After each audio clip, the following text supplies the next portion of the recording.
ሰላም ሰላም ቤተሰቦቼ እንዴት አደራችሁ? እንዴት ናችሁ? ሁሉ ሰላም፣ ሁሉ መልካም ነው። እንግዲህ የተጨነቃችሁልኝ የኔ ወዶች እጅግ በጣም አድርጌ አመሰግናለሁ። ዛሬ ትንሽ ቀለል ብሎኛል። ፊቴንም ቢከብደኝ ሰውነቴንም ቢቆረጣጥመኝ ማለት ነው የጆ ፓርቲት ማለት ነውና ደህና ነኝ። የተጨነቃችሁልኝ ድንግል ማርያም አብራችሁ ትጨነቅ፣ ሙስሊሞችም አላችሁ ሁላችሁ ማለት ነውና ዛሬ ደህና ነኝ እና ስለዚህ እጅግ አድርጌ አመሰግናለሁ ማለት ነው።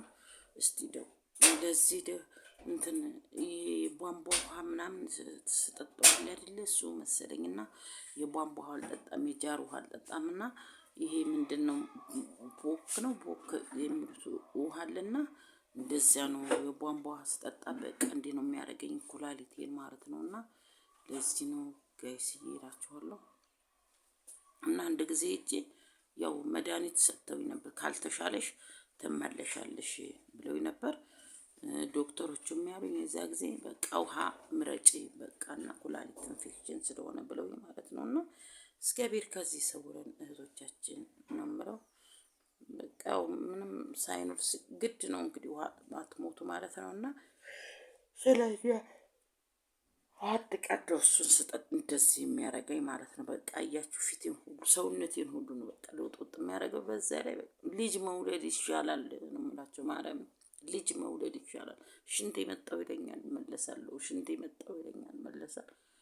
ከዛ በቃ ፊቴ ሁሉ ይሄንን ማለት ነው ይሄው እንደዚህ ነው። ትናንት አንድ ጓደኛዬ ልጅና መጣ የገዛችኝ ይሄንን ነው በቃ እንደዚህ ሙሉ አሁን የዚህ ሌሊቱን ሙሉ አንድ ጨርሻለሁ ማለት ነው፣ ግማሽ ማለት ነው። በቃ ስጠጣው ንጹህ በቃ ሽንቴ ጥርት እያለ ተዘጣዚ ያ ሁሉ ይለቀኛል ማለት ነው። አሁን ደግሞ ይሄን ስጨርስበት ይሄ እንዲምታውት ፊቴ ላይ ማለት እንትኑ እብጠቱ ሁሉ ይለቃል ማለት ነው። እና ስለዚህ የተጨነቃችሁ እጅግ በጣም አድርጌ አመሰግናለሁ።